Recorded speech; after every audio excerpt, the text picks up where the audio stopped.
విశాఖపట్నం జిల్లా దక్షిణ నియోజకవర్గం ఎమ్మెల్యే వంశీకృష్ణ శ్రీనివాస్తో కలిసి మంత్రి నారాయణ పర్యటించారు. పర్యటనలో భాగంగా మంత్రి పూర్ణ మార్కెట్ సమీపంలో ఉన్న సంలో నిర్వహిస్తున్న వారి ఇళ్లకు వెళ్లి వారి సమస్యలను అడిగి తెలుసుకున్నారు. సరైన ఇల్లు లేక బాధలు పడుతున్నామని మహిళలు మంత్రికి వివరించారు. సీఎం చంద్రబాబు విశాఖ పర్యటనలో స్లమ్లో ఉండే వారికి పరిస్థితిని పరిశీలించారు. వారి పరిస్థితి అత్యంత దారుణంగా ఉందన్నారు. అక్కడ కొన్నేళ్లుగా ఉంటున్న 177 కుటుంబాలకు ఇప్పటికీ సొంత ఇల్లు లేకపోవడం బాధాకరమన్నారు. ఈ విషయంపై సీఎంతో చర్చించి వీలైనంత త్వరగా ప్రత్యేక ప్రాజెక్టుగా ఇల్లు నిర్మించి ఇస్తామని వారికి భరోసా ఇచ్చారు.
వర్షం వచ్చిందంటే వాటర్ అంతా ఇంట్లోకి వెళ్ళిపోతాయి సార్. అది కూడా ఎంత ఉంటుందంటే ఇంతే ఉంటుంది సార్. సైట్ కూడా ఒక్కొక్క ఇల్లు కూడా ఇంతే ఉంటుంది. అంతకుమించి ఎక్కువగా అయితే ఉండదు. వాష్రూమ్స్ లేదు సార్, కానీ చాలా నరకం అయితే అనిపిస్తారు సార్. దోమలు ఉంది.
అందరికీ నమస్కారం. ఈరోజు గౌరవ మంత్రివర్యులు అన్న నారాయణ గారు సౌత్ నియోజకవర్గంలో ఉదయాన్నే 7 గంటలకల్లా విజిట్ చేసి ఈ లక్ష్మీనగర్ లేఅవుట్ అన్నది ఈ లక్ష్మీనగర్ అన్నది 150 సంవత్సరాల హిస్టరీ ఉంది. దానికి ఇవాళ మా మంత్రి గారి ద్వారా మోక్షం కలగబోతూ ఉంది. ఇందులో ఉన్న ప్రతి ఒక్కరు కూడా పేదవాళ్ళు 177 మంది ఇవాళ అక్కడ చిన్న చిన్న షెడ్యూల్ రూపంలో వేసుకొని ఉంటున్నారు. వాళ్ళందరూ కూడా మేము ఎమ్మెల్యే అప్పటి నుంచి కూడా వాళ్ళందరూ ప్రతిరోజు కూడా కలుస్తూ మా వాళ్ళ కష్టాలు చెప్పుకుంటూ ఉన్నారు. సో ఈరోజు మంత్రి గారు విజిట్ చేసి వాళ్ళ కష్టాలు తీర్చబోతున్నందుకు నియోజకవర్గంలో మేజర్ సమస్య ఇది. ఈ సమస్యను తీర్చినందుకు అన్నగారికి ప్రత్యేకమైన ధన్యవాదాలు తెలియజేస్తూ ఉన్నాం. అలాగే ఇది మొత్తం కూడా ఈ విజిట్ చేసి కమిషనర్ గారికి, లోకల్ కార్పొరేటర్ గారికి, మా మేయర్ గారికి, ముఖ్యంగా మా డిప్యూటీ మేయర్ అందరికీ కూడా ప్రత్యేకంగా ధన్యవాదాలు. ఈ లక్ష్మీనగర్ లేఅవుట్ మారితే ఈ నియోజకవర్గ స్వరూపం మారుతుంది. ఇలాగ ఇంకొక 5 ప్రాజెక్టులు ఉన్నాయి. అవి కూడా అన్నగారి ద్వారా అవన్నీ ఆ రోజు ఎలక్షన్ ముందు కమిట్మెంట్స్ అవి కూడా ఇలాగ హౌసింగ్ కట్టి ఈ నియోజకవర్గం ఒక మోడల్ నియోజకవర్గంగా అవుతుంది. రోడ్లన్నీ ఆల్రెడీ మొత్తం వేయడం జరిగింది.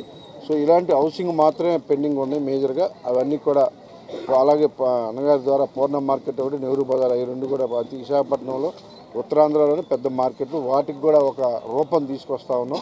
అతి త్వరలోనే వాటిని కూడా వర్క్ స్టార్ట్ చేసే విధంగా మా కమిషనర్ గారు కానీ, మేయర్ గారు కానీ, ముఖ్యంగా అందరూ మంత్రి గారు కూడా అందరూ ప్రత్యేకంగా శ్రద్ధ చూపిస్తున్నందుకు ప్రత్యేకమైన ధన్యవాదాలు. ఉదయాన్నే వచ్చి నియోజకవర్గంలో మా పేదల కష్టాలు విన్నందుకు మా మంత్రి గారికి ప్రత్యేకంగా ధన్యవాదాలు తెలియజేస్తాం. అందరికీ నమస్కారాలండి.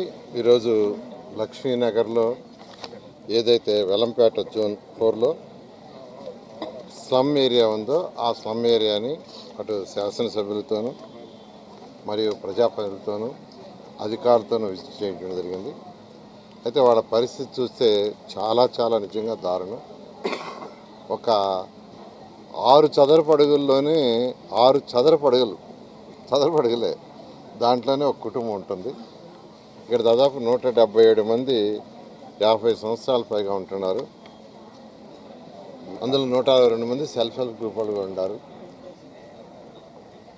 అయితే దీని విషయమే యాక్చువల్గా గతంలో ముఖ్యమంత్రి గారు విశాఖపట్నం వచ్చినప్పుడు వారు చెప్పడం జరిగింది.